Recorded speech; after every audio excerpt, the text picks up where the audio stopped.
Hi friends, welcome back to your channel Sandy's Creative Corner. நான் உங்கள் சந்தியா நந்தகுமார். இன்றைக்கி பார்த்திங்கன்னா ஒரு சூப்பரான crochet இயரிங்ஸாக பார்க்க போகிறோம். வாங்க வீடியோக்குள்ளே போகலாம்.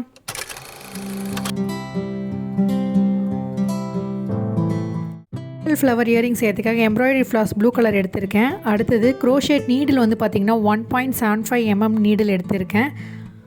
அதுக்கப்புறம் வந்து பார்த்திங்கன்னா நம்ம வந்து இந்த மாதிரியான சின்னதாக ஒரு முத்து எடுத்திருக்கோம், பேர்ல் எடுத்திருக்கோம். இந்த சைஸ் இந்த மாதிரி தான் நம்ம இன்றைக்கி வந்து இயரிங் ரெடி பண்ண போகிறோம். இது வந்து ஒரு மீடியம் சைஸ் பேர்ல், இதே அளவுக்கு இருந்தால் போதும் ஃப்ரெண்ட்ஸ். அடுத்ததாக நம்மளுக்கு வந்து இந்த நீடில் வந்து பார்த்திங்கன்னா இந்த பேர்ல்குள்ளே போகிற அளவுக்கு இருக்கணும், இல்லைனாலும் பிரச்சனை இல்லை. இதை விட சின்ன சைஸ் crochet நீடில் நீங்கள் அதுக்கு மட்டும் வந்து பயன்படுத்திக்கோங்க. இப்போ வந்து பார்த்திங்கன்னா நம்ம எப்பயும் போல் ஒரு ஸ்லிப் ஸ்டிச் வந்து பண்ணிக்கலாம். இப்போ வந்து ஒரு ஸ்லிப் ஸ்டிச் பண்ணதுக்கப்புறம் ஒரு சிங்கிள் செயின் பண்ணிக்கோங்க ஃப்ரெண்ட்ஸ். சிங்கிள் செயின் பண்ணதுக்கப்புறம் அடுத்த செயின் வந்து பண்ணும்போது வந்து நம்ம வந்து லூப்பை வந்து பெருசாக இழுத்து விட்டுறணும்.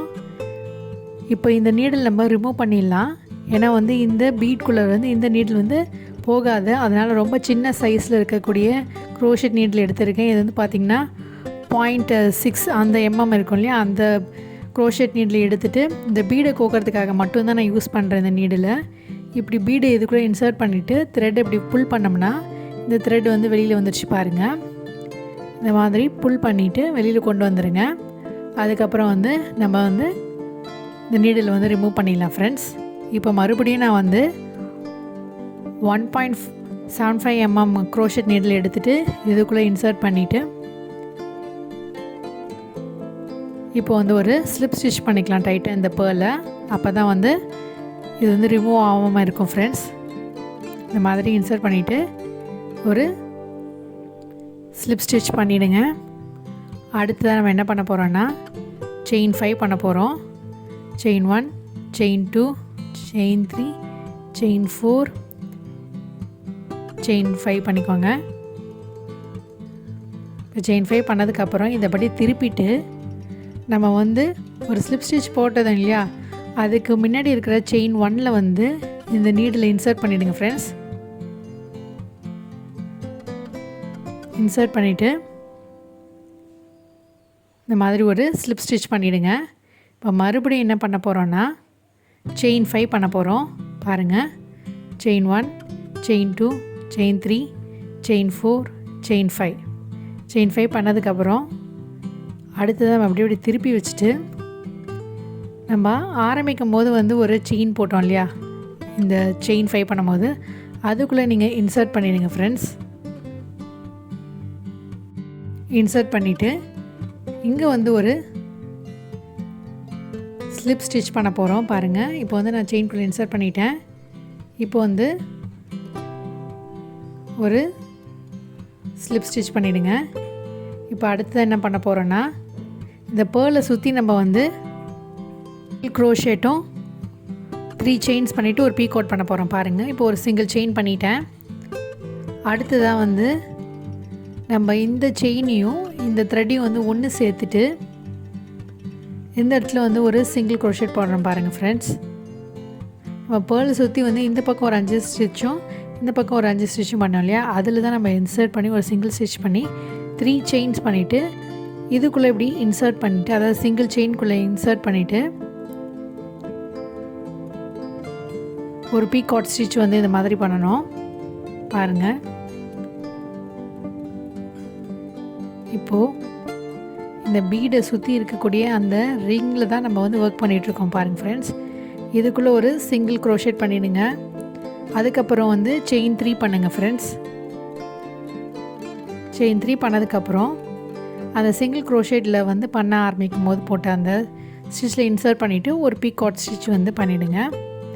இதே மாதிரி ஒரு ஆர்ச்சில் வந்து பார்த்திங்கன்னா 6 சிங்கிள் செயினும் அந்த பீகாட் ஸ்டிச்சும் நம்ம ஃபினிஷ் பண்ணோம். டோட்டலாக வந்து ஒரு ஆர்ச்சில் வந்து நம்மளுக்கு வந்து 6 ஸ்டிச்சஸ் இருக்கணும் ஃப்ரெண்ட்ஸ். இப்போ பாருங்கள், 3 செயின்ஸ் பண்ணிவிட்டேன்.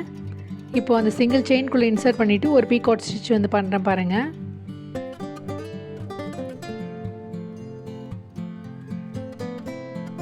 இப்போ இது வரைக்கும் நம்ம வந்து 3 பண்ணியிருக்கோம்.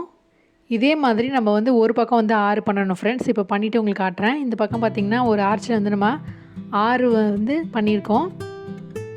அதே மாதிரி இந்த பக்கம் ஆர்ச்சிலையும் நம்ம வந்து இதே மாதிரி வந்து ஒரு சிங்கிள் க்ரோஷெட் 3 செயின்ஸ் பீகாட் ஸ்டிச்சுன்னு சொல்லிட்டு 6 பெட்டல்ஸ் இந்த பக்கம் நம்ம ரெடி பண்ண வேண்டியதுதான் ஃப்ரெண்ட்ஸ். இந்த பக்கம் எப்படி பண்ணோமோ அதே மாதிரி தான் ஒரு சிங்கிள் க்ரோஷெட் 3 செயின்ஸ், அதுக்கப்புறம் அந்த சிங்கிள் க்ரோஷெட்டில் இன்சர்ட் பண்ணிவிட்டு ஒரு பீகாட் ஸ்டிச் பண்ணணும் பாருங்கள்.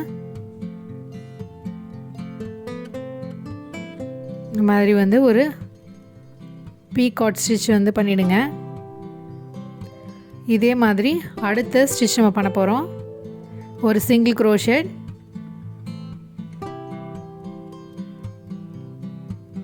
செயின் 3, அதுக்கப்புறம் வந்து ஒரு பீகாட் ஸ்டிச் இதுக்குள்ளே இன்சர்ட் பண்ணுங்கள்.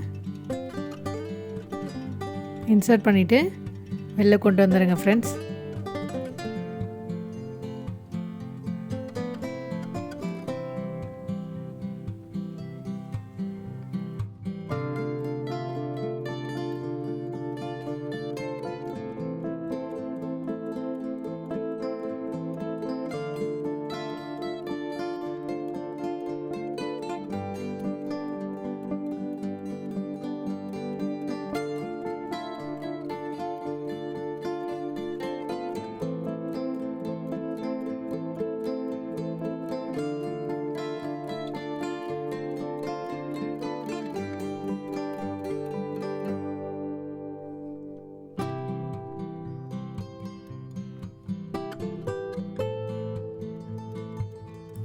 இப்போ பார்த்திங்கன்னா நம்ம ஆல்மோஸ்ட் நம்ம கம்ப்ளீட் பண்ணிட்டோம்.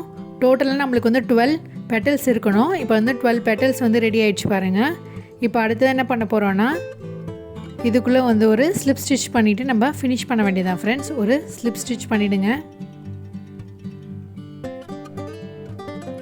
இப்போ ஸ்லிப் ஸ்டிச் பண்ணதுக்கப்புறம் ஒரு ஸ்லிப் நாட் போட்டுக்கலாம் ஃப்ரெண்ட்ஸ். அப்போ தான் வந்து இது பிரியாமல் இருக்கும்.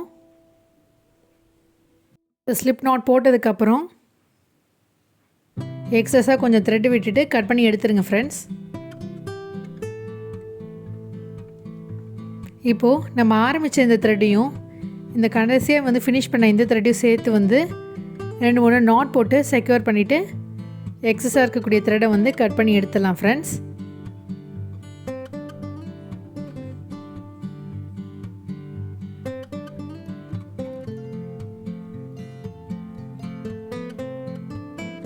அவ்வளோதான் ஃப்ரெண்ட்ஸ், நம்மளுடைய பேஸ் ரெடி ஆகிடுச்சு. இப்போ வந்து இந்த கட் பண்ண இந்த போர்ஷனை வந்து ஃபேப்ரிக் க்ளூ அப்ளை பண்ணி நான் வந்து ஒட்டி விட்டுறேன். அப்போ தான் நூல் வந்து பிரியாமல் இருக்கும். இப்போ வந்து நம்ம என்ன பண்ண போகிறோன்னா இது வந்து இயரிங்காக வந்து ரெடி பண்ண போகிறோம். அதுக்காக நான் வந்து ஜம்ப் ரிங்கும் ஜம்ப் ஹூக்கும் வந்து வச்சுருக்கேன் கையில். இதை வந்து அப்படியே வந்து எப்பயும் போல் நம்ம வந்து பிளேயர் வந்து யூஸ் பண்ணிவிட்டு நம்ம வந்து இந்த இயரிங்கில் வந்து அட்டாச் பண்ண வேண்டியதான் ஃப்ரெண்ட்ஸ். பாருங்கள், ரொம்ப சிம்பிள் தான். இந்த மாதிரி வந்து டைட்டாக வந்து க்ளோஸ் பண்ணி ஃபினிஷ் பண்ணிவிடுங்க.